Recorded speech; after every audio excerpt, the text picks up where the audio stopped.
Aljur Abrenica, balitang tatanggalin na sa Batang Quiapo. Plot twist lang ba o totoo na? Usap-usapan ngayon ng mga manonood ang nalalapit na pagkawala ng karakter ni Aljur Abrenica sa hit ka pamilya teleserye na FPJ Batang Quiapo. Marami ang nagtatanong kung tatanggalin o aalis na ang aktor sa serye. Sa social media, umani ng sari-saring reaksyon mula sa mga netizen ng issue. May ilan na nagsabing ang bilis daw ng pagkawala ng karakter ni Aljur bilang Police Lieutenant Hector Victorino. Samantalang may iba namang umaasang may malalim na twist pa itong kaugnayan sa mga susunod na episode. Hanggang sa ngayon, wala pang opisyal na pahayag mula sa ABS-CBN o sa kampo ni Aljur Abrenica tungkol sa tunay na estado ng kanyang karakter.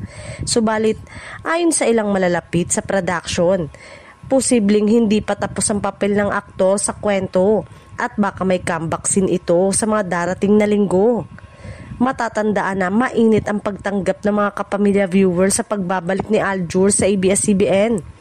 Matapos siyang ipakilala bilang isang matapang na pulis sa serye. Dahil dito, marami ang umaasang hindi agad matatapos ang kanyang journey sa Batang Quiapo. Sa ngayon, patuloy pa rin ang mga fans sa pagbabantay sa bawat episode na umaasang lilinawin ng production kung ang pagkawala ni Aljur ay bahagi lamang ng malaking plot twist o senyales ng tuluyang pamamaalam ng kanyang karakter.